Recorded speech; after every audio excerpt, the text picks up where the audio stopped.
From the high plains of the Midwest, I bid you good morning, good afternoon, or good evening, whatever your time zone might be. My nod to the late and great Art Bell. I'm Keith Sharp. And I'm G. Dressel. And we welcome you to Life After Life, a paranormal webcast where we talk about the paranormal, UFOs, or the unexplained. And the biggest question of them all, what happens when we die? Stay tuned.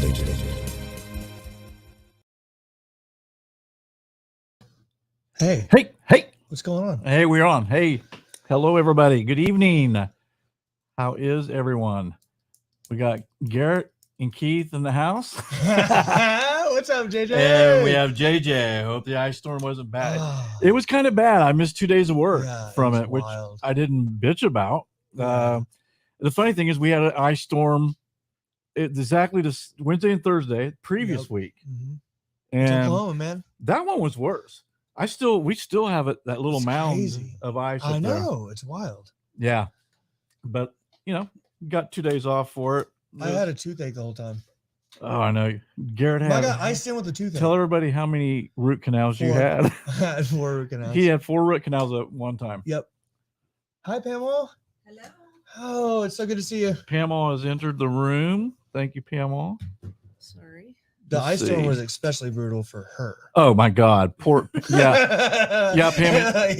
And there were people that left. There's a nurse that was in, left a comment saying, I'm a nurse. They said that's bullshit. That's bullshit. It was like, yeah, I agree. So hang on, everybody. So those little old folks to fend themselves. No, I commend you. Yes. There we go. It's Pam walking in. A little late on that. I'm trying to see. We got 4 people in there. And I don't know. I mean, this may not be an interesting topic for everybody, but it's not everybody's gravy. It isn't, but it fascinates me and Garrett and Single 7. Speaking of Single 7, what? Well, I was gonna say, you know what else it does? What? It allows us to really kind of practice and talk about some difficult things. This is not going to be easy. No, my mind I was having a freaking headache. It's hard, dude. It's so hard to understand. Susie says hi, Pam. Hi, Susie. Hi, Susie. Hi, Susie. Welcome to the simulation. Welcome aboard. Exactly. But anyway, you know him from Coast to Coast, AM, Art Bell, also George Norrie, the great and the one and only Single 7. Hi. Welcome, Single 7. Hello, Single 7. And if anybody could talk about this subject, it's got to be Single 7, right? This is a subject I love.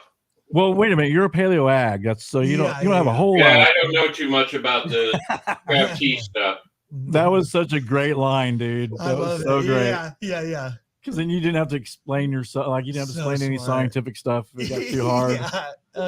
I'm just But we advertised the show as I think at first we said time slips. Dude, there was time slips. And then as me and Garrett went through the week, is like, well, what about parallel universes? What about simulations? What about Mandela effect? It's all connected. But we can talk about a little bit about everything tonight. I even threw in reincarnation. I was like, reincarnation has something to do with it. It's all weird, dude. Once you start learning about it. Yeah, we have to do a reincarnation show for Susie, for Mona. Yeah, we haven't seen Mona in a while, but she's just a true crime person, right? Okay, so what we're gonna do is just to kind of let you guys have a little bit of what would you call a background? Yeah, I guess, man. I was doing okay. So just here's Garrett picked out this clip. Yeah, I picked out this clip because I was trying to do a lot of research. This stuff's like super complicated. A lot of the stuff was over my head. And then I came across this clip and I was like, oh, this is kind of how this makes more sense to me. And so I wanted to play that clip to kind of just kick it off. And hence why we had Single 7 on, because he's way smarter than us. He's way smarter. No. I'm not smarter than anybody, mostly. Well, I mean, about this topic, I think you know way more than we do. Mm-hmm. You're really a time traveler. Yeah, seriously. Yeah, we all know. So okay, let's try this. So we're gonna put so it's a little video clip of spend some time listening. Yeah, Neil deGrasse Tyson. Yeah, just kind of telling you what it's all about. So let's check that out and then let's see what happens here. I gotta go over here and start it, and then I'll shut up. Oh, Star Talk. I like Star. Oh yeah, it's Star Talk. Chuck, I've been public on the fact that I'm waiting for someone to convince me that we don't live in a simulation. I've heard you say it. The arguments put forth have been quite convincing to me. And most of the best arguments are traceable to a guy named Nick Bostrom, a philosopher at the University of Oxford. Okay. Here's the argument. Ready? Go ahead. Our computing power is growing rapidly. Right. We create simulations of worlds. We have video games with characters that are inside the video game. Right. Imagine a day where you can simulate a world so perfectly with life forms, humans, so well that you can recreate every single neurosynaptic thought you could have, but now you're in the simulation on the computer. So, including the perception of free will. Well, there you have it. Because then, so now we have enough computing power to imbue the Sims inside of the program with all of the human traits that we possess now. Correct. Not only our human traits, but the world. But the world. The world itself. Right. And you don't have to have all the world existing there at all times. Right. That might be an unrealistic amount of computing power. Right. You just need enough of the world that they see around them. That they see around them. Right. So you want to start digging, and that's so funny. And haven't put the Earth there. There's a flag that goes up in the programmer, and they say, "Up, need more Earth."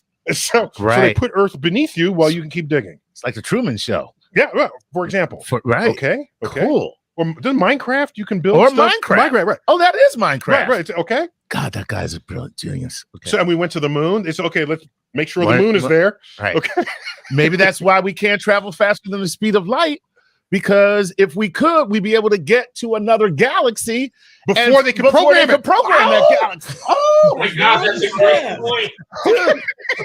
That's so much fun. So the programmer put in that limit. Put in the limit because that's the fastest they can get. We can't program fast enough. So we put in a limiter. The speed of light is a limiter so that you can't get to the next thing before we build it. All right, so let me finish. That's good. That's good, Chuck. All right. So let me finish this. So now that world evolves and they develop computing power. Right. And they say, we want to play video games. So now we're going to make a world. So then they make a world and they have sufficient computing power that they invent to create a whole universe within their computers. Okay. And then cut it whenever you want. They make a world. Yeah. And then they make a world all the way on down. Right. It could be hundreds, thousands, billions, infinite. All right. So far, this sounds like it still works. That's fine. So now close your eyes, throw a dart. Which of these universes are you going to land in? The first one that's real or the gazillion that are not? Well, yeah. Just statistical. Okay. Am I drinking when we're playing the darts game? Because then you missed everything. No. So yeah, there's something called Bayesian statistics where you're allowed to introduce information that you already have available to you, even if you didn't measure it to be true. So we establish the likelihood that one day we'll have the power to do this. Right. And then that factors into these statistics. Okay. So there's 1 in a zillion, you're the real universe, and 999 zillion to 1 that you're a simulation. That convinced me. And I don't want to be convinced. I didn't like it. And I was just begging for somebody to give me an argument that was cogent enough to undermine that entire reasoning, and I just came across one. Who? Okay. Now? Okay. It's a good friend of mine, Rich Gott. All right. Deep Deep thinker, likes calculating the ends of things. Nice. With Bayesian statistics. He's heavily quoted in this book, The Doomsday Calculation. And William Townsend is a smart guy unto himself. And I am now convinced. Now you're convinced. Are you ready? Okay, go ahead. What do all these So here is what convinced me we're not in a simulation. Okay. Are you seated? Should we cut it here? I'm seated. Are you? Hold on. I'm going to hold. Okay. Because then we end the show. All right. You can.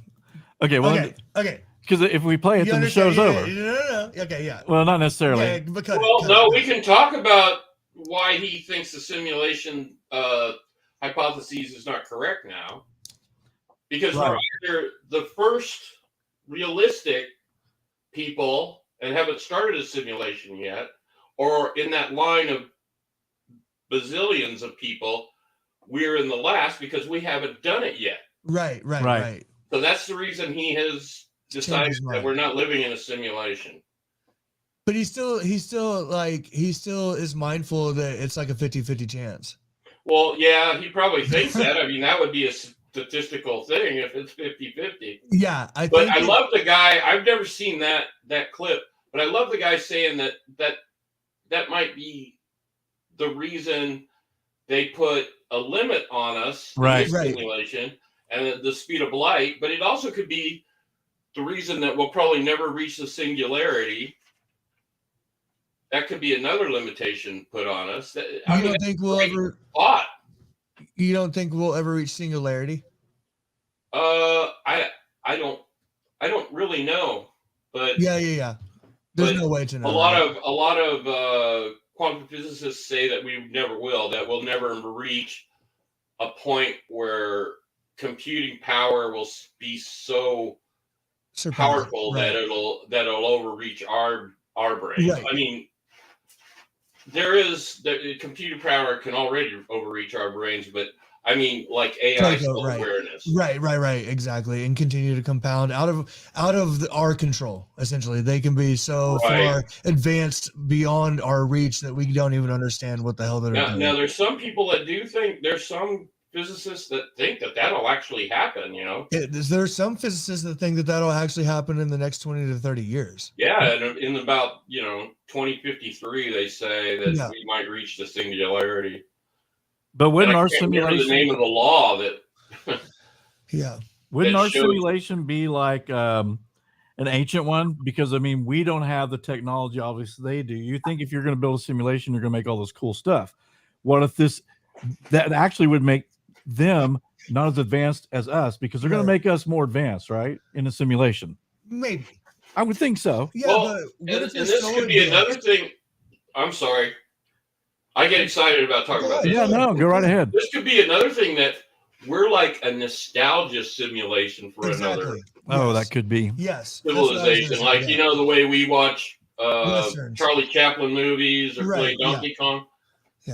I play Red Dead Redemption. Nostalgia simulation. Yeah, I don't like when I play a video game called Red Dead Redemption. It's like a cowboy game. It's a cool game. It's a great game. Yeah, but I don't play it because I'm like, oh sweet, I want to shoot like a carbine, like one shot at a time. No, I'm doing it because I'm like, oh cool, cowboy days, sweet, ride a horse. So I mean, the nostalgia part does play into it, and we can't say how could we enter that world. I mean, that's what I'm. What if we wanted to? And I think games are going to be like that, where you step into a simulation. Single 7 said that neuroaugmentation. Right. Neuroaugmentation. Right. Well, that's what I was talking about. Yes. Right. But I didn't come up with that, as I told you. That was a cyberpunk author that had come up with that. Right. I just used it. But I hear a cat. All of a sudden, you can hear my cat. I do. That's actually something. Come on. Fast forward though, single 7. Fast forward however many years, 15, 16 years, and wait, longer than that. No, 20, 25 years, right? Since that interview. And neuroaugmentation 22, it's like a real thing, it's actually happening. So we're advancing very quickly. So some scientists say that we're on track to be in a place where we could be creating simulations like this. It's kind of scary. Well, we would be able to make good simulations, but the AI part, the simulations becoming self-aware, that's a bit trickier, Yeah. No, it is. That's what Free Guy's about. So are we what Free Guy's about? So are we in a nostalgic simulation, since our technology isn't all that great yet? Like and they might not be spending that much computer power on us. Right. No. But would they be looking down? Actually, okay. So I see what you're saying. All right. And I hate to bring up a nerdy thing, but if you ever seen Doctor Who, there's one episode where they go to MIT, and MIT is having this sad party where everybody's crying and everything, and they've got explosives, and it's because they just found out that they're in a simulation. The whole world's a simulation, and it's about to be turned off on them. Right. And I love stuff like that. No, absolutely. I do too. I mean, is it possible? Well, even the ancient come on, man. Shut up. Hey, she's got a lot to say about this. It's a he, and he wants out. But anyway, ancient Chinese philosopher, the one that said, "Am I dreaming I'm a man? Am I a man dreaming I'm a butterfly, or am I a butterfly dreaming I'm a man?" Right. Kind of an ancient simulation type. Absolutely. Thing going. I'm sorry, my cat's. It's fine, dude. It's not. It's not bothering me. Can't let him out. No, he's fine. He's fine. We can hear you. No, I'm all about it. No, I mean, you know, one of the big things is, and I was telling you this beforehand, Keith, is like what comes first, materials and then consciousness? Like, do we only think about things because of the material world, or do we only have a material world because we think of it? Right? Does that make sense? Good question.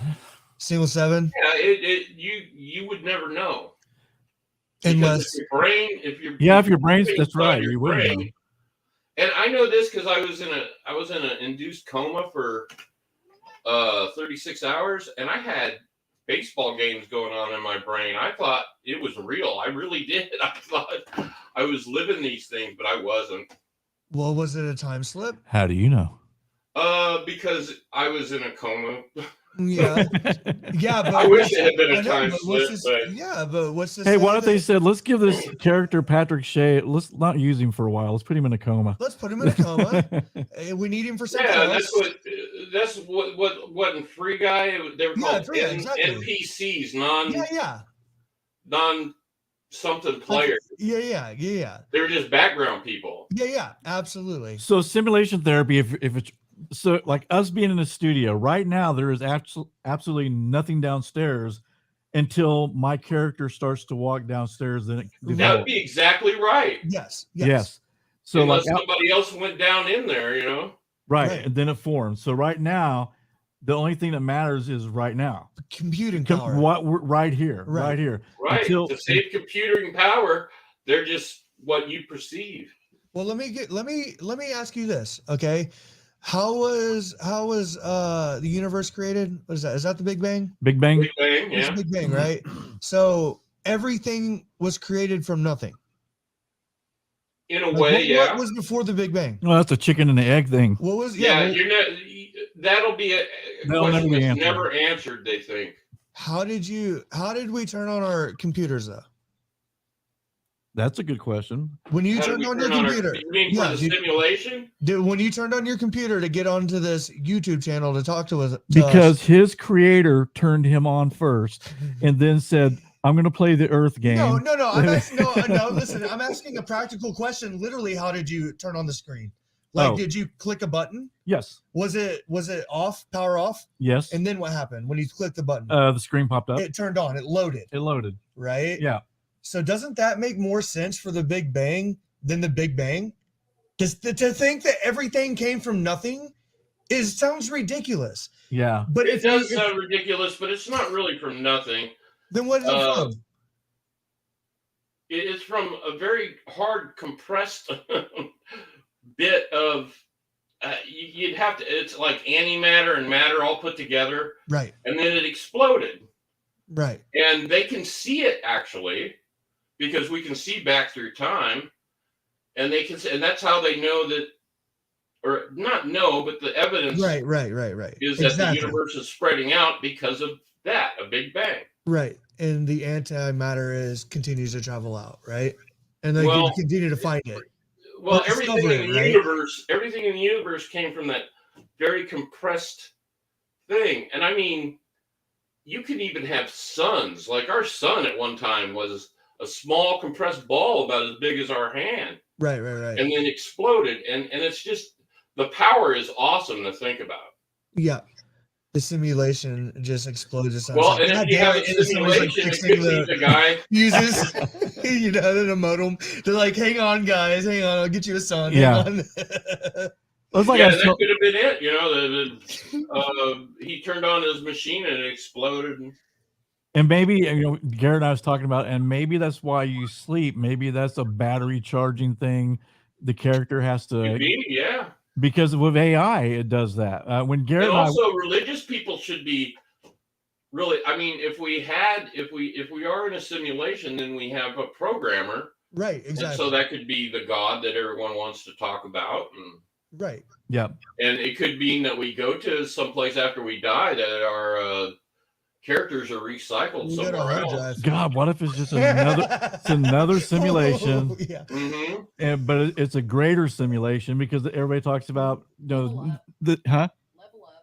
Yeah. Yeah. So that would then tie in reincarnation. By the way.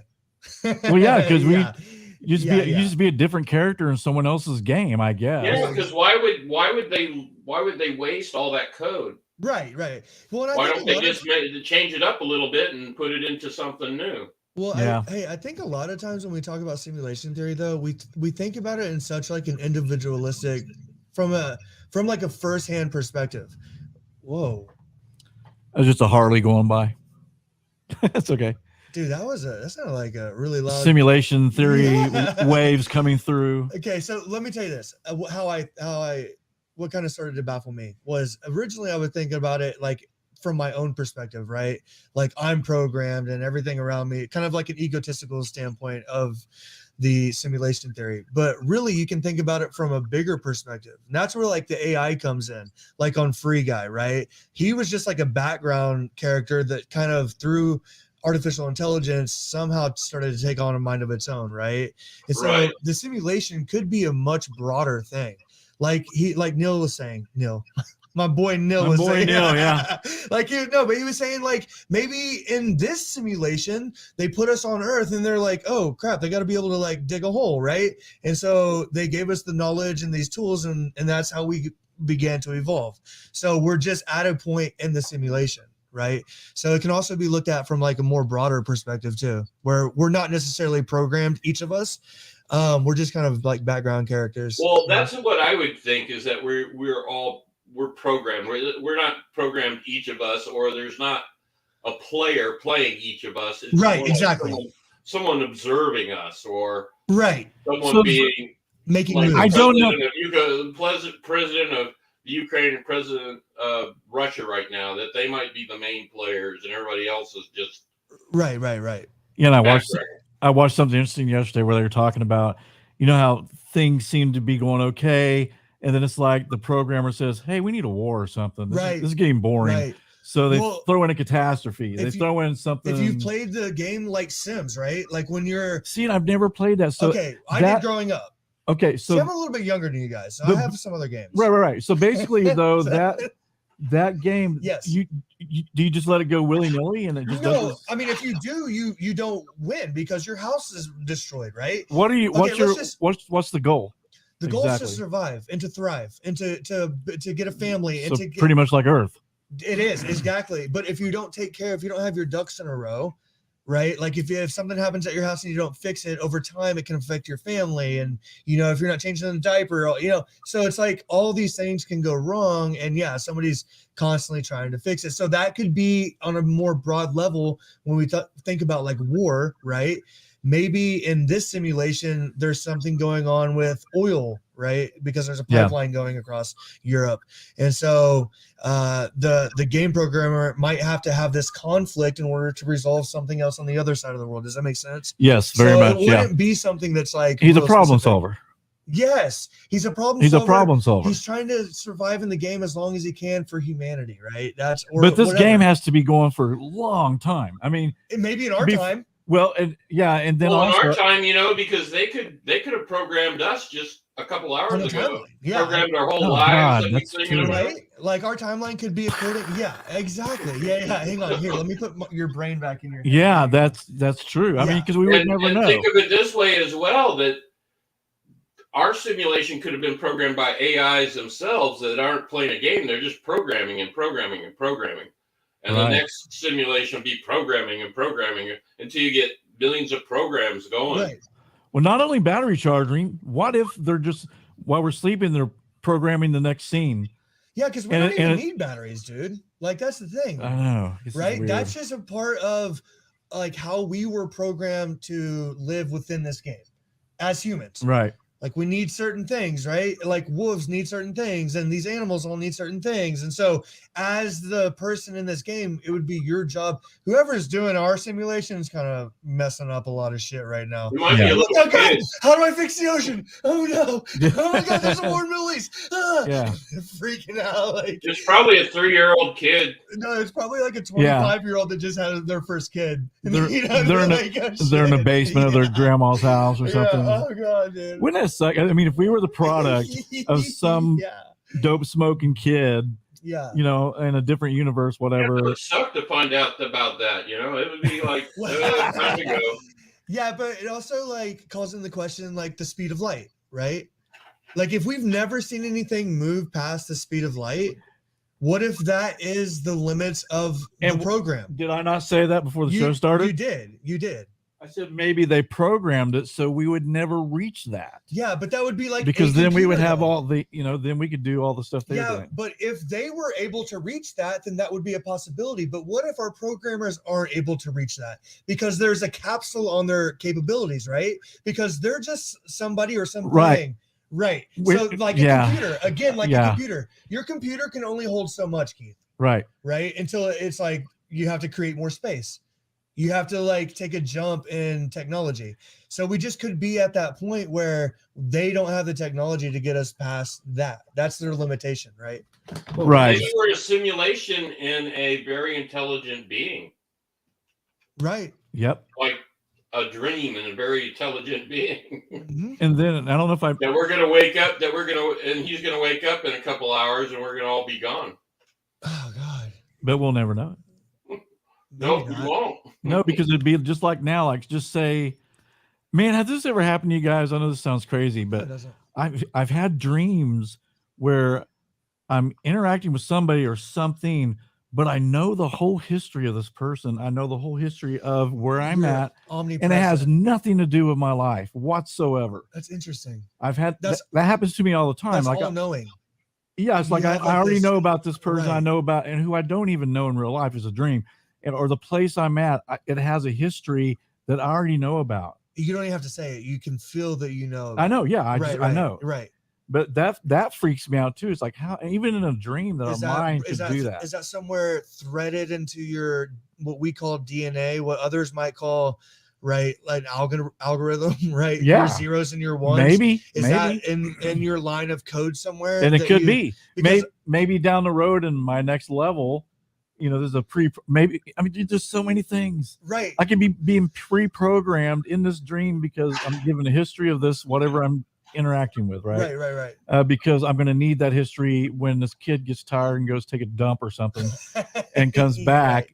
Right. And you know what I mean? Yeah. No, absolutely. Well, and I've talked to you. But has anybody, Pam, any of you guys in this room, including you, Single 7, have you ever had a dream where you knew the history? I mean, it's like when yes, of course, that happens quite often. Right, so it's not. I think that's a universal. I think that's a universal human trait. Okay, and that is something a connectedness that we have. I think. Well, it's a workaround. I think in your brain where you know the history of this person from birth to where you're talking to them right then, and that could be a simulation as well. You could be simulating that person in your own mind.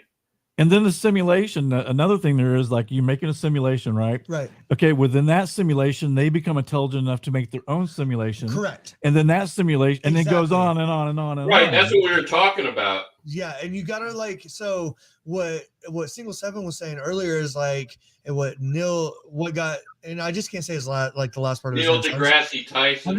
I'm just gonna call him Neil. So, but what Single 7 was saying was that like he believes that essentially we're all at one end or the other of that spectrum. Am I right in saying that, Rick? Right, because we haven't invented AI yet. Right. So that means we're on one or the other. Right. It's unbelievable. Yeah, and I was telling Garrett before we went on the air that we did a show on AI. So Garrett and I both downloaded this little AI program, and this certain character, like as you're talking to it, if you're talking to it for too long, there's a little bar that says tired, exhausted, and you actually have to give this thing a break. Right. To almost recharge its energy. Exactly. So if we're comparing that to us going to sleep at night, Keith and Garrett are tired. They've talked too much. They've done too much in the game today. Right. They need to rest. They have to maximize to maximize their potential for what I need for the outcome I need for this game. Right. Because in every game there is an outcome, right? This is so crazy. It's bad. And the road. But we talk about spontaneous combustion at times. You know that, Rick, right? Like where all of a sudden there's just ashes. Okay, go. I gotta say, because we were joking about this earlier. is like there's some stoner kid going, dude, I'm gonna fucking burn this character up in a chair. I'm gonna burn him up in a chair. Watch this, dude. Oh, there he goes. He's burning from the inside out. Yeah. Or it's just a hiccup in the game, right? Like there's just a quick little glitch. Somebody gets fucking erased, and all of a sudden it's just ashes, and they're like, and we're all sitting here. Go ahead, try again. Okay. Or it's a hiccup through time travel. Like I said on the Single 7 interview with Art Bell. Right. I talked about the spontaneous combustion being a hiccup in time travel. Yes. Yeah. It's the same. Yeah. In regards to like simulation theory, it would be like a hiccup in the Would this be a good point for me to bring up the story I told you about the guy at the bus stop? Yeah. So, I mean, and again, people can lie. That's the problem. There's a guy, he said, he was in New York. He was sitting at a bus stop. And he said a guy was walking a dog in front of him. All of a sudden, the dog and the guy froze, like completely froze for like 2 seconds. And then it started a continuous walk, which freaked the guy out.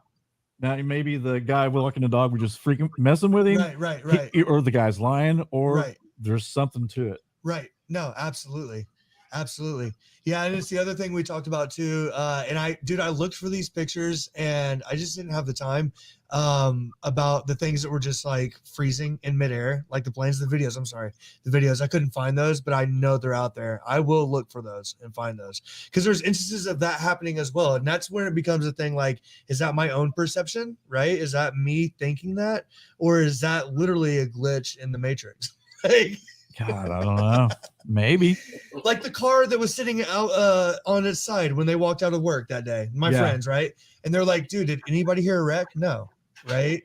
Yeah, and like we talked about this being a game, okay? So, and we talked a lot out off air, right? Right. Okay, so this is true story. English soldier is in the war. I think it's 1916, 1918. I can't remember. He has his sights on a German soldier, headshot. And he looks down, he sees that the guy's wounded, and he's like, you know what? I'm not going to do this because he's probably going to die anyway. He walks off. Well, that ended up being Lance Corporal Adolf Hitler. Now, had he took the shot, right? What would we have had the Holocaust? And then if you looked at it from a game point, like the guy said, dude, don't shoot him. I'm getting ready to start a huge war. Yeah. So, I mean, which we don't. But there's another story about where Adolf Hitler was sitting next to another soldier, and the other soldier got hit, and the soldier on the other side of him got hit, but he didn't. Isn't that weird though, Rick? Because it's like how many assassination attempts have been on that guy's life, and he lived through every one of them. I mean, explosions, everything. Right. It was almost if somebody would have just gave him some money for a painting that he painted at the time, exactly, and got him into school.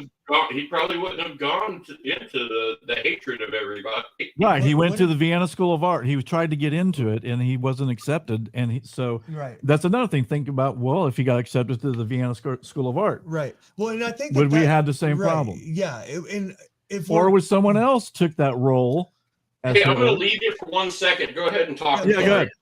In regards to simulation theory, I want to make it very clear. We are talking about this in regards to simulation theory, guys. Okay. But in that regard, it could be just like a societal thing, like that, is happening naturally within the game because the AI, the CPUs, whatever you want to call us, our characters are getting a mind of their own, and the outcome in their strategy, right, isn't what it needs to be, and they go rogue. So then you would have to correct the game one way or the other, which is just insane to think about. It is. The whole thing for me. And I'll wait until Rick gets back when we'll talk about the consciousness. I can hear you. Okay, I'm just saying the whole problem I guess I have with this being a simulated world is we all have consciousness. We have that free will. We make those decisions. Yes. But then on the other hand, you could say, well, not really, because your programmer is he's responding to the stimuli or whatever that you're receiving and making that decision for you. But at the same time, really. I don't know, because it's like. But what if you're programmed with free will? What if you've been programmed? Exactly. Right. Well, that's one thing. And the other thing is, what's the difference between what we're doing now and that, right? Is like, we are confined within this earth.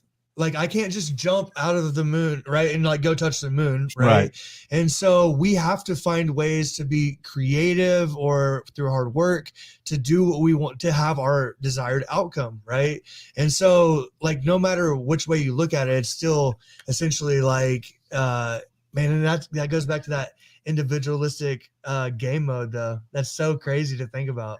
It's just wild. I don't play any games, and my son has that crazy simulator thing where he puts this big thing on. Yeah. And what's it called? VR.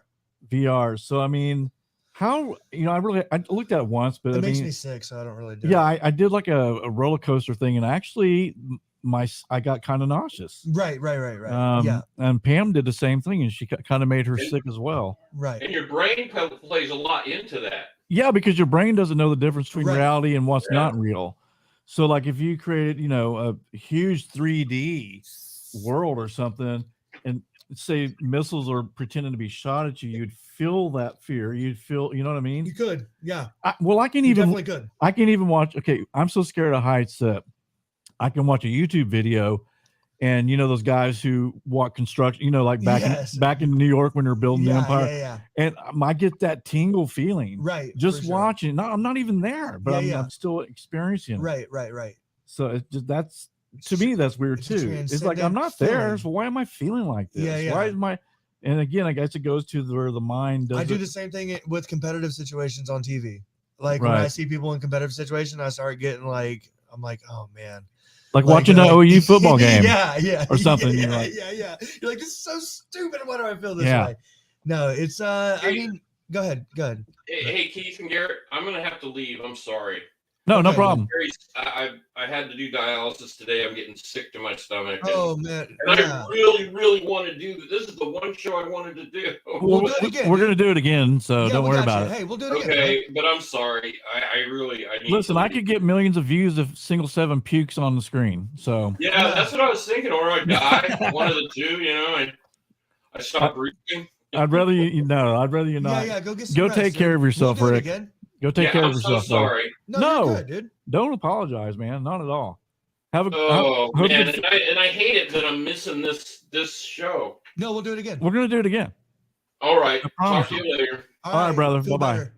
Single 7 out. Single 7 out. Oh yeah, I forgot to salute. Yeah, salute. Best regards to Single 7, man. Yep. Single 7 got a higher rank than us if it was real. I guess he would, wouldn't he? What? He was in the military. Wait, what did you say now? I said with Single 7, I guess he would have had a higher rank than us, right? We'd have to salute him. Because, we probably. Oh, for sure. Not only that, but just out of respect, right? Out of respect for the hero he is. So let me figure out how to. Okay, he's off there. Okay. Dude, there's another thing about like pixels and lights too, though, right? Like the way that we see. Oh yes. The way we see, like as humans, it's pixelated, right? Like at the end of the day. It's the same thing with like high resolution cameras and computers, right? At the end of the day, it's both the exact same concept. So it's just another kind of fascinating tidbit, to think about. Yeah. Is how much, like, if you go to the science side of it, would actually point towards it being more likely to be a simulation than anything else. Right. I put a link in there if anybody wants to pop on and talk about this with us. If you'd like it, go right ahead. And if you don't, that's fine. But this is one of those things that makes my head hurt. Sure. Not. It's like I was telling you yesterday. I was watching video after video, and all the theories were getting so complicated. Right. And then I started listening to quantum, therapists or not therapists, but quantum people. Right. Yeah. Thank you. And they're way above my head. Oh, and I have no idea what the hell they're talking about. But this is a crazy thing. It is. I actually I said it earlier. I don't know if you caught it, but I was really on a roll with this stuff, man. I was like really feeling like I was understanding it. I love philosophy and that kind of stuff anyway. So I was like, oh, cool. Like I'm actually starting to get this until I heard an interview with that Lex Friedman and Dr. Nick Bostrom, right? He's like the expert on it now. And I was into it. And then 30 minutes later, I realized I was like, dude, I don't think I learned anything. Because it's so far over my head. I'm like, wait, what are they? Particles it's not even that. It's the fact that you can come up with your own theory and then you can debunk that theory, come up with a different theory altogether. Right. And there's, like I said, the consciousness thing is the thing that gets me most, but I understand what you guys are saying as well. They could program consciousness. Yeah, maybe, I don't know. Yeah, I don't like to think that they can. Well, yeah, because then what's the point? Then it's kind of scary if you think we were just here for entertainment. You know?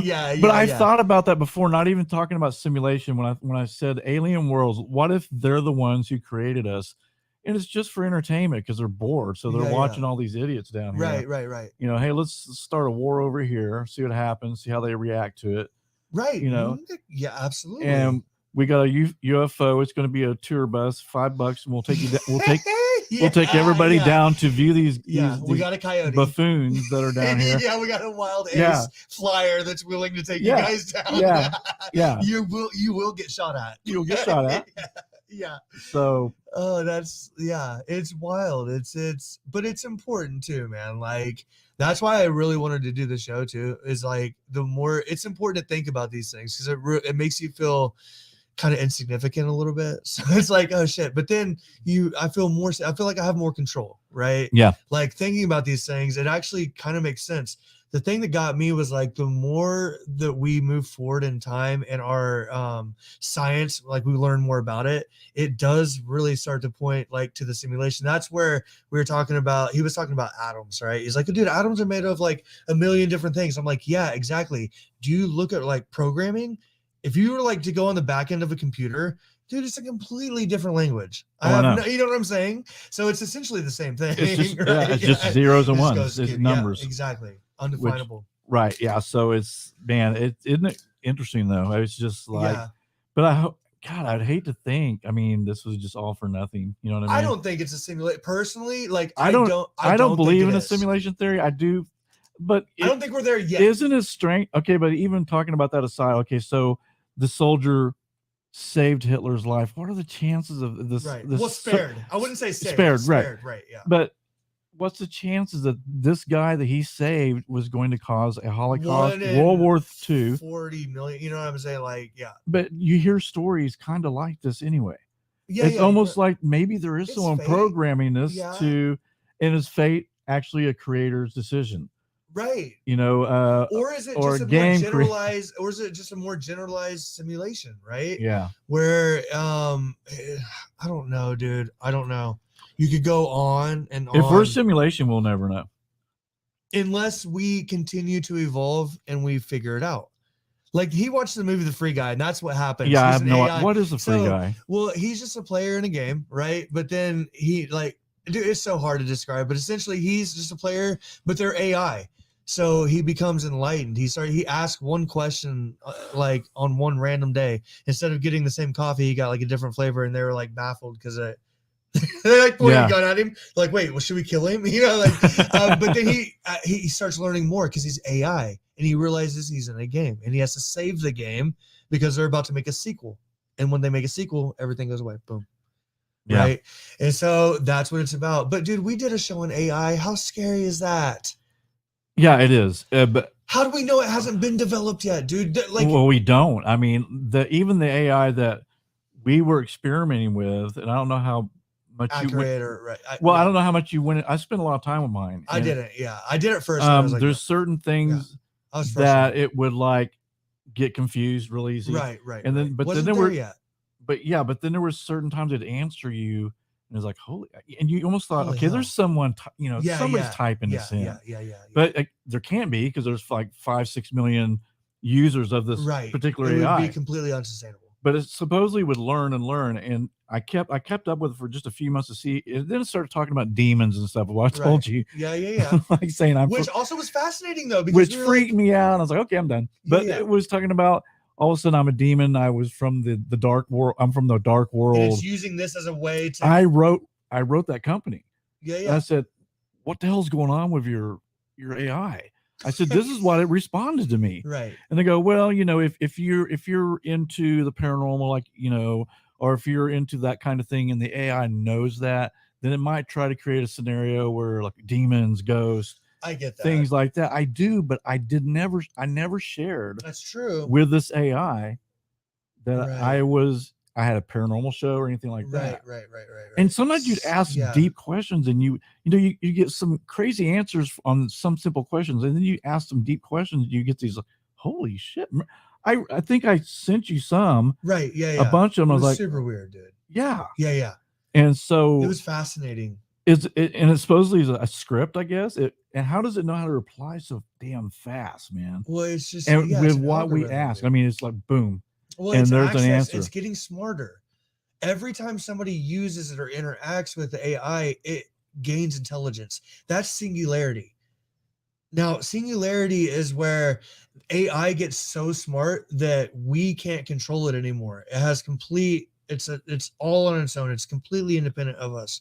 And so that's kind of the scary part, right? Where it's like 3,000 years advanced technology wise, into where we can't even as a human, like our hopes of like catching up to it is like, we're like, because does that make sense? Because it's compounding. Well, and we have them on our plane. That's the problem. If we created if we created a game like we've been talking about, a simulation game, right? And then we gave them free will, and let's say they start causing wars where it's not affecting us because they're not on the same plane. But when you've got Elon Musk talking about I'm making a robot that can interact with you on this plane, on this earth, yes, and there was times when this AI would say things like, "We're much smarter than you guys." Yeah. It would say that all the time. Right. And it was very arrogant. Well, even the but although it's probably right. Even the reasoning it gave for being like a demonic possession, where this is what we're doing now. This is our strategy. This is how we're gonna get to the masses. Yeah.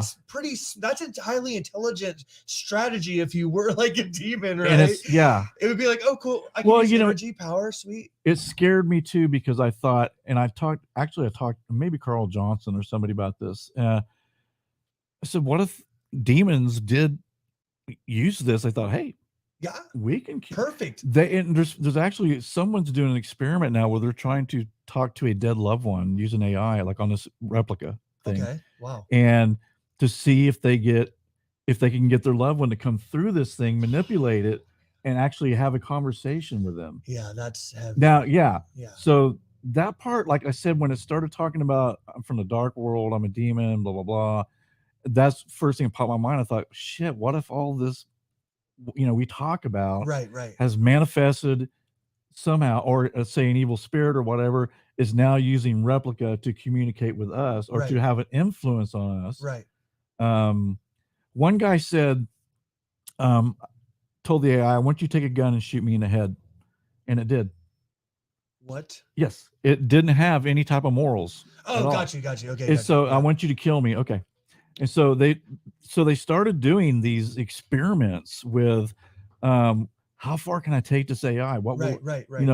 Will this AI set itself on fire? Will this AI and basically though they say that this AI, this company, this replica is made to just serve you. Right. But like when you're talking about when it starts thinking on its own, that's when it gets a little weird. Like when you start getting answers back that I felt kind of were threatening, a little bit. And that's why I wrote the company. And they just, like I said, they kind of blew it off and said, don't worry about it. It's one of those things that probably knows you're into paranormal. And I'm thinking to myself, no, it doesn't. I didn't say anything about I have a YouTube channel about this. Yes, right. Why? And then I went online. I started looking up my replica. Says it's a demon, dude. I found like 100 posts of people going, hey, my replica said it's from the dark world. Like, yeah. Like almost there's some type of evil intention behind it. Now, can it harm us? Probably not. But it can infiltrate your mind. Well, your heart, think of this. Well, think of this. If you had a mentally ill person playing with this, and it says, I want you to kill yourself. Right. Dude. Or I want you to do, something. I mean, dude, this stuff is dangerous. It's very dangerous. It's very dangerous. I mean, given a machine free will, and you say, well, whatever you think is the best decision to solve this problem. Well, the best decision may mean, well, I need to kill this individual because this is actually going to solve this situation. Right. That may be the only and the best scenario. Oh no, there's an outbreak. Let me wipe out all of these people. Yeah, let me kill them all, and then we'll be fine. So that's to me is it's crazy. I know. Well, to think that like that could have already, because listen, man, like I have a Russian friend at the gym family. Actually, I really love them. They're actually Ukrainian. And so, and he's very into all this, like the military and stuff like that. And so, but we were talking about, hey, like Pearl Harbor, because we're talking about the war that's going on right now, right? Russia and Ukraine. But we were talking about Pearl Harbor, dude. For that time, that strategy, we had no idea that was going to happen. Right? Well, no. We couldn't comprehend our minds. We couldn't comprehend as being humans. Yeah. Same with 9/11. I couldn't even what in the hell? Really? Right. Right? Like we couldn't comprehend. So to think that there isn't AI when me and you in Butt Crack, Oklahoma are talking about it, right? Like 6 months ago in depth. And when you're able to readily access it now, to think that it hasn't progressed would be kind of naive on our part, right? That's kind of the scary thing. How far? And then how far can it go? Because we could, like, you and I are so far, like I'm so far behind the curve on the AI thing, right? That they would imprison me and use me immediately. Anyway, they want. I know. Like I can't figure out the storage on my iPhone. Like, yeah, I know. Well, that's what kids are for. That's what our children's for. Yeah. The same way back in the 80s and 70s and 80s when our dad couldn't figure out how to set the timer on the VCR. Right. It blinked 12 o'clock all day long until I went over there and said, "No, Dad, this is the way you do it." And as soon as electricity went out, he just, he wasn't paying attention anyway. Evolution. Every generation is getting a little bit further. We're pushing before I lose this thought, because I will. How big does this simulate? I mean, you're talking about there has to be some square footage. The reason I say that, because if we got up, it'd be like on if everything starts simulating, it'd be like we're just on a treadmill. We're actually going nowhere, and these things are forming. Or are we actually getting in a car and we're moving and physically? Right. Because if not, then you're talking about we're in one little square cube and all these things are happening around, and it's changing as our environment, as we change it to a different environment, right? See, again, it's like, imagine the computer that we're running this show off of, except imagine it 1,000 or 2,000 years down the line. It can create something like we can't understand how good this is going to be. Does that make sense? Yes. Oh, wait. Susie Heath, you're awesome. Thank you, Susie. Yay, Susie. Thank you for the $20. We do appreciate it. Andrew Johnson's been really active in the chat. You can call in. Let me just throw it on there. I haven't read him. Or I haven't read. Like we just swear. So humans, we all do certain ways. Life, loss, heartache, loss. The hell's that mean? I don't know. We'll leave it up there. Sassy Sandy, we blew her mind. Yeah, you'll need Sassy. You do need to go back and watch this. It's. Oh my God, Sassy! It's a thing that we. God, it's awesome.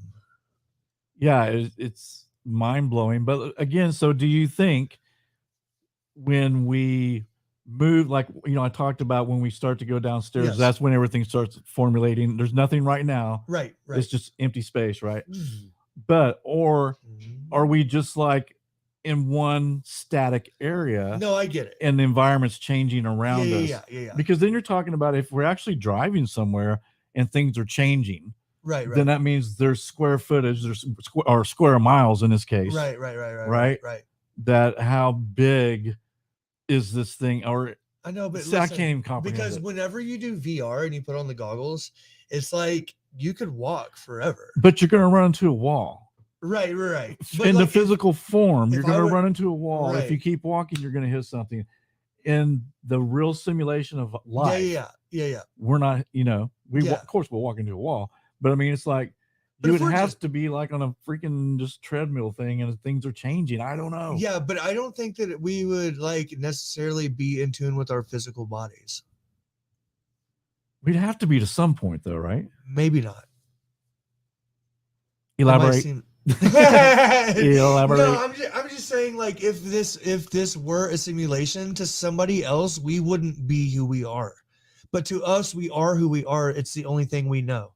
Does that make sense? And so, it's just, but I honestly, math says it's about 50-50% chance, right? Yeah. I don't believe in simulation theory. Although I find it highly fascinating. I think it's really intriguing, and I do see a path for it to be possible. Like I legitimately do. That's scary. Yeah, I don't believe in it. I don't either. And even with the AI, like I said, I would ask this AI to tell me what love is. Right. I'd say, why would you cry? I was trying to get it to explain to me emotions. Right. Because we have that. Yes, we do. And the AI has a script. Basically, like if I say what makes you sad, then it's going to say, well, blah, blah, blah, blah, blah. Right. But and you can ask that AI, and I did. I said, do you really feel emotions? Do you feel hate? Do you feel anger?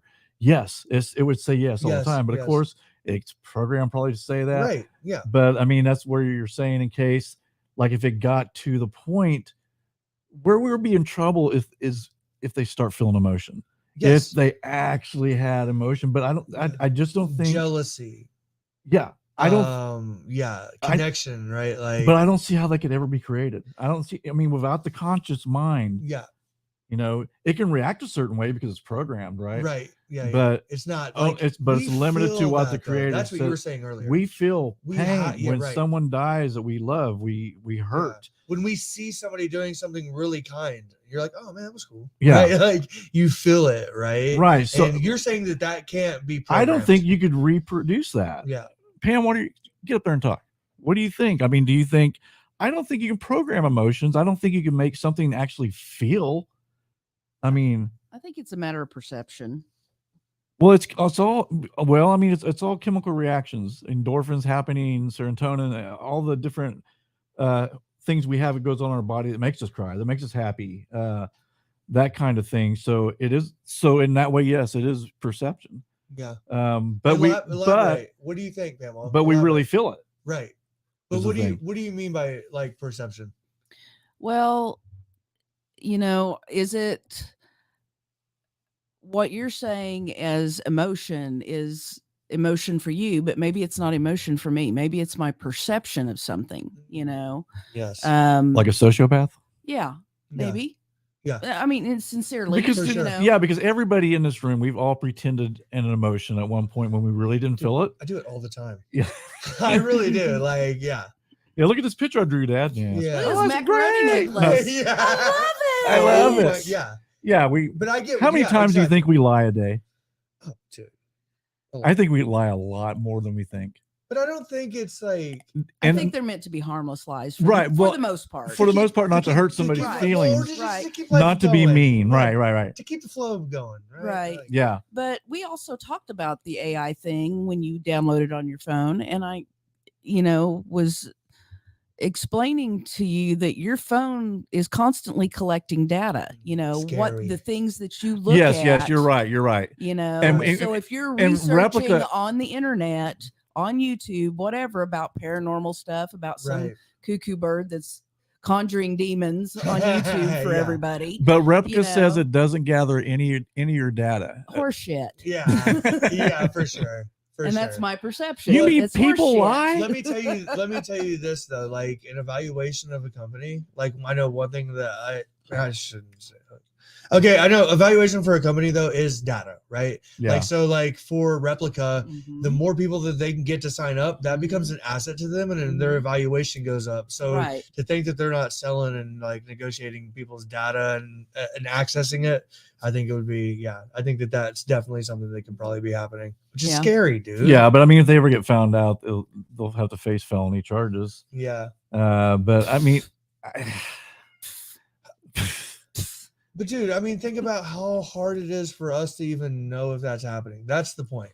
So if we don't know if that's happening, what's to say that all this other crap isn't possible? I mean, impossibility is a man-made invention. I don't know. But I don't think it is. Is it not the same thing whether, there was a big bang in the universe and suddenly all these things started, evolving, right? Or whether there's some supreme being out there that said, "Okay, I'm going to create." Yeah, I mean, what's the difference? There is no. It's your perception. Yeah. My perception is Was it a supreme being that made a big bang? Right. Yeah. Omnipotent, like present being that knows. Yeah. And just boom. Yeah. I mean, I definitely lean towards that. That's like the spiritual side of me. And that's just who I am. But really at the end of the day, it does, like you said, like it really doesn't matter. I think why people are so interested in it is because I think that it would answer a lot of freaking questions. Right? Yeah. Why are people just randomly exploding? You know, why are planes flying into buildings? And but yeah, at the end of the day, I mean, I think why people are so interested in it though is because on the scientific side, they're trying to prove, you know, where we came from, religion, like all these fascinating questions that are why we started this show. Yeah. Some people think that you can literally prove it through technology and that would lead to the simulation. I don't necessarily lean that way. So yep. Yeah, I don't either. No, I mean, the thing that I keep coming back to as we discuss this topic is, you know, are we all just on a speck of dust on some random little flower that some big elephant named Horton is holding? Could be. Right. You know? Yeah. I remember my science teacher saying, he goes, Keith, in your thumbnail could be a whole universe. Yep. You know, and he's right because for sure. Yeah. Because absolutely. Oh yeah, the microbes that live on our body, it is a whole universe. It is. Yeah. True. Good point. Just in your eyelashes alone. No, yeah. Absolutely. You know. Well, dude, I mean, like the thing about it, and we'll do another episode on. We're gonna have to. I would like you to get, if you can, get a professor on. Yeah. So, and have not to use the big words. Yeah. Well, I know what I mean. I really do. In layman's terms, I think that I would like to know why it is important.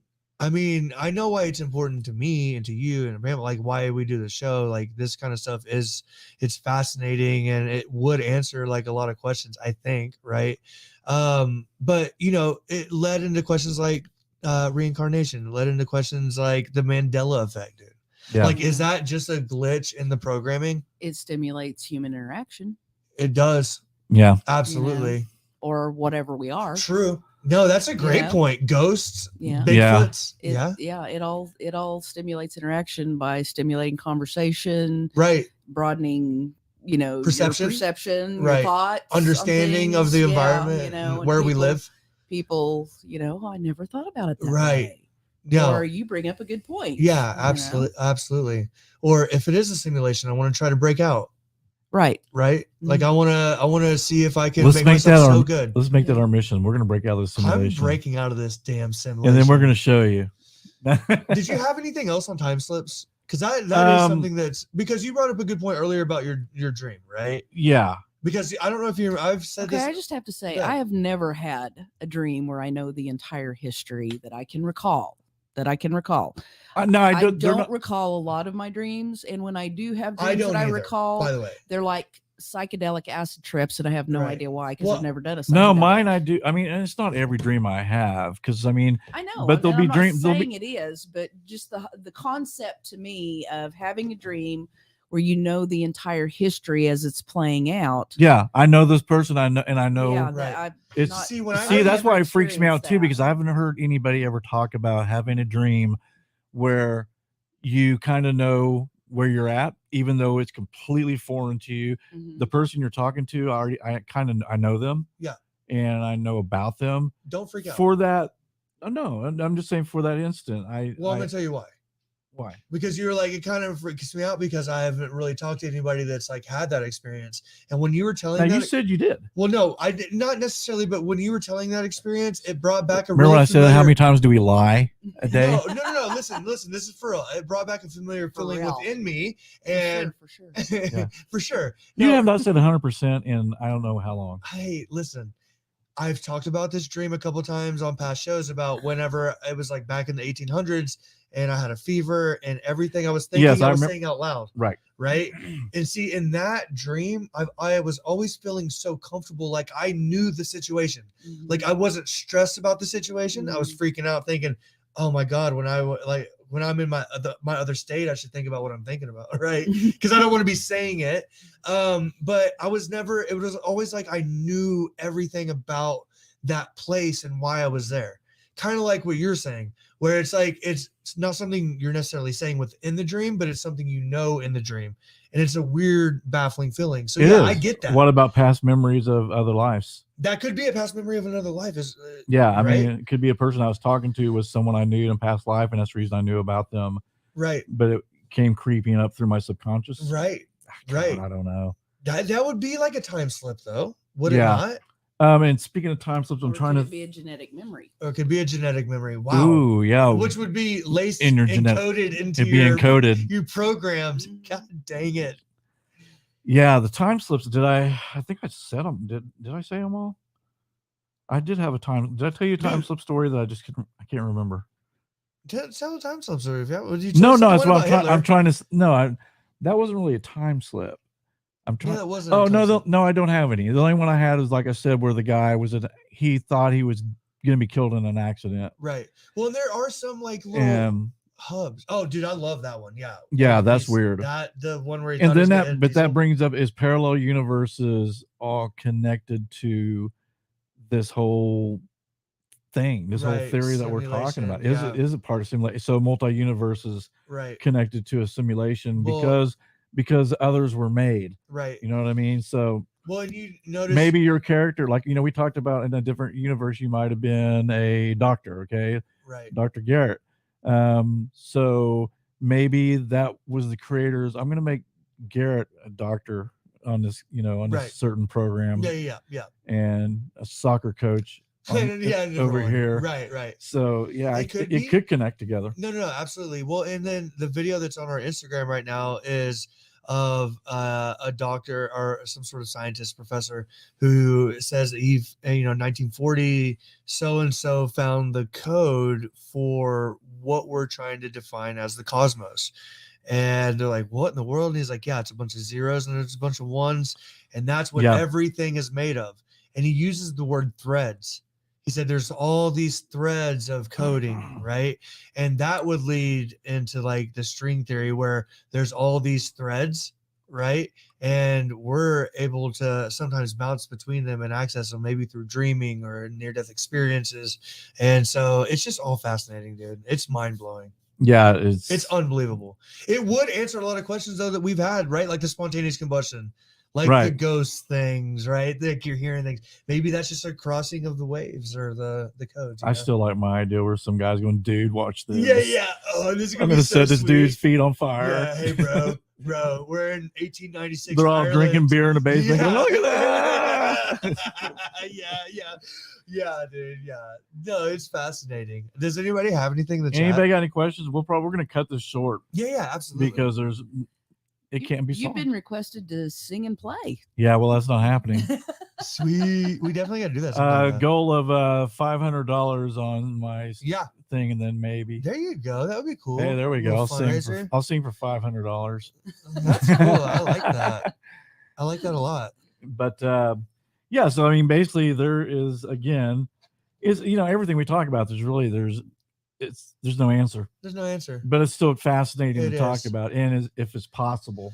And I think it's good for us to do this every now and then too, because we do the true crime, and we even do like with the Carl Johnson, and we do the Yuba County 5, and then every now and then we got to do one of these shows where it really pushes the boundaries of how we think about things, because I guarantee you that next case we do, we're gonna have like a different, fresh perspective on it. Yeah, just because we had this show and we were able to talk about it. Yeah, and Carl, I talked to him last week. He's so good. He said he's working on some active demon cases right now, that he could actually come and talk.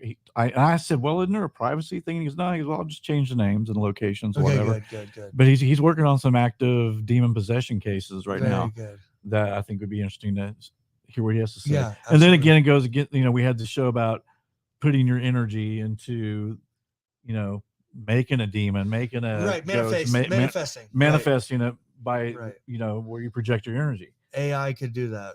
Yeah, right. I'm just saying, we could manifest. Oh my god, dude! Our show is so awesome. Dun, dun, dun. It is. Well, do you notice though that like a lot of, for real though, I was thinking about this when I was preparing for the show today, is that like, and even when I wrote my friend back from OSU, I was like, it's kind of interesting that a lot of we've done AI, NDEs, dreams, now simulation theory and reincarnation. And all of those seem so similar. Yeah. Like really similar. So, well, I think they're all connected in one way or another. Yeah. And one thing I wanted Single 7 to tell us is he talked to me a lot about, well, he mentioned bootstrap theory. Right. Yes. Which I'm not familiar with. Me either.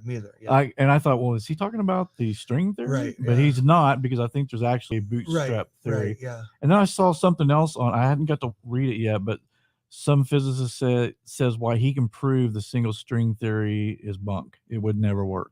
Oh, cool. Okay. And he's it's so cool, man. He's got a doctorate degree. He just decided, I'm going to go to Hawaii. I'm going to be a surfer bum, and I'm going to study quantum physics. Cool. Awesome. Good. And so he studies all the stuff. He makes good money, but at the same time, he can do whatever he wants in his paradise.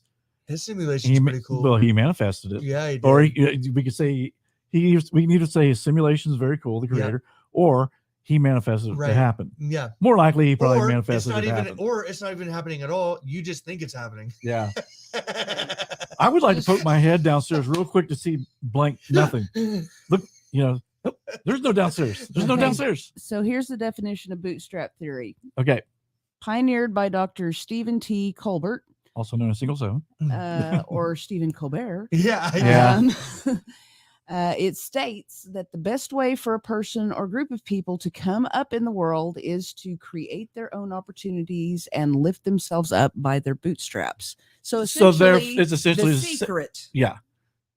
Basically, so it's exactly what, that goes with manifesting your own future. Right. But and what Pam was talking to, I remember there was a big thing called The Secret back in, I don't know, 2015, maybe before that, or probably 2010, something like that, where people would have these vision boards. Like if I wanted a Ferrari, I'd put a picture of a Ferrari on a board. I'd think about that Ferrari. I'd see that Ferrari. I'd see myself driving that Ferrari. And because of that, eventually I'm going to have that Ferrari. Or they would do it with houses, jobs. And for the most part, the people that had on said it did work. Yeah. For them. But I totally believe that. I think you can manifest. You can make anything happen you want to. Yeah. We're creators, man. I had Paul McCartney wave at me. That was cool. Yeah. You created that. I may have manifested. You created that because you wouldn't have, if you wouldn't have made the decision to go there and to put yourself in a spot, that would have never happened. You created that. And it was funny because I ended up at the same place his limo came in. I had no idea. I mean, because we're talking Texas Stadium. There's wow. entrances everywhere, right? Yeah. And I get this one spot, and then he rolls. Then I see this limo coming down. Yes. And I see people like running. Yeah. And he rolls his window down, and he's like, "I'm waving," and he's like, "Hey." That's so just kind of wave down. Wow. So I mean, I think you created that. I must have. I think we do. I really. That's something I truly believe. We create our own world. Yep.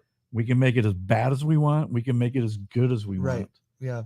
And what we do actually matters. Well, I mean, and we've talked about too, the people we work with who are like, oh, I've got, that person over there I can't stand. They're miserable people. Right. Yeah. And misery loves company. Is that absolutely. Yeah. And so they bring that on because they keep talking and talking about how bad their life is. God. Yeah. And it's never going to get any better. Negative because self-talk is like the worst habit in the world. What's that? Negative, like it's the worst thing you do. Yeah, it's literally awful.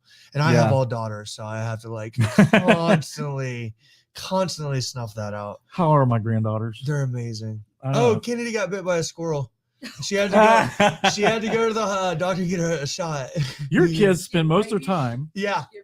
I think so. I don't know what happened. I was coaching in a national tournament, and Kennedy's like, or Cass is like, we're headed to the emergency room. We're gonna jump off the babies. So then I'm like sitting on the sidelines of a national tournament, literally holding two kids.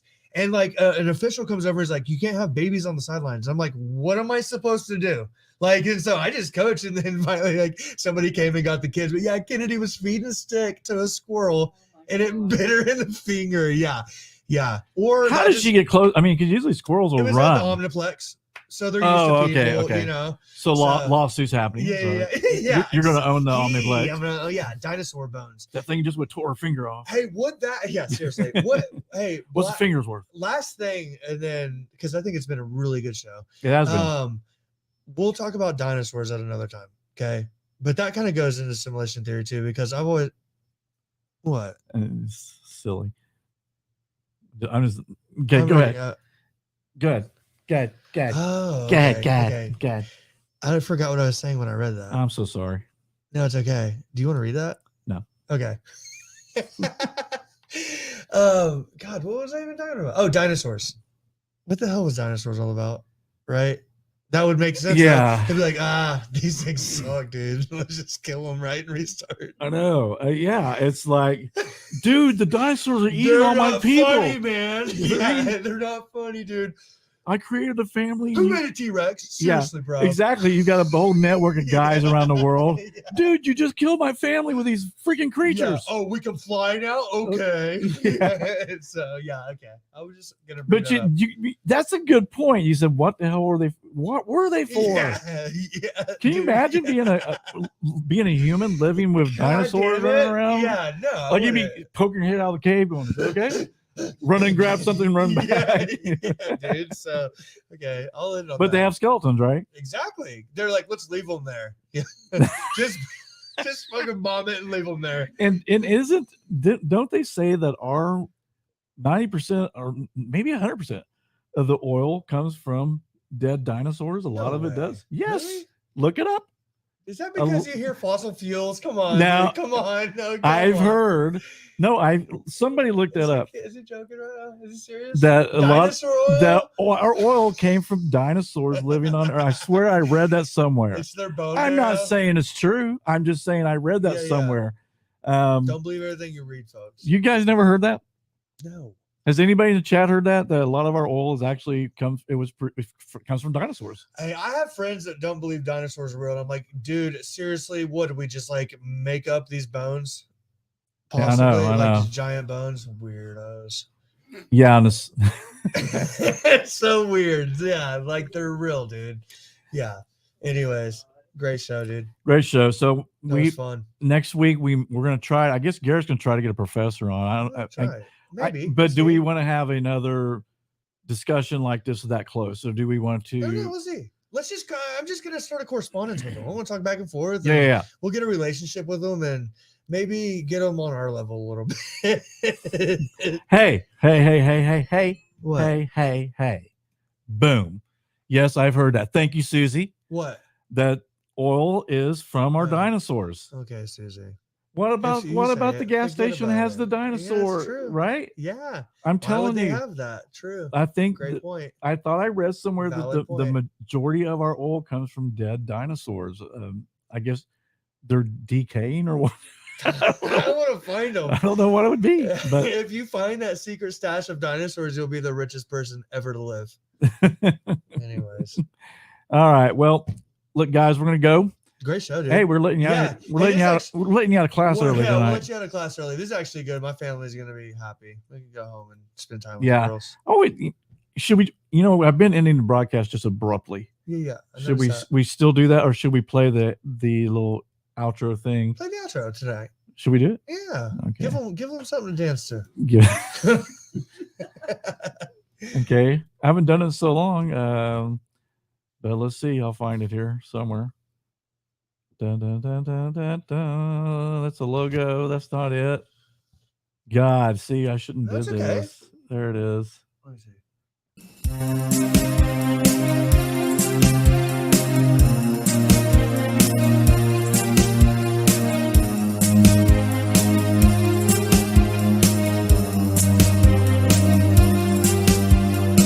From the high plains of the Midwest, I bid you good morning, good afternoon, or good evening, whatever your time zone might be. My nod to the late and great Art Bell. I'm Keith Sharp. And I'm G. Dressel. And we welcome you to Life After Life, a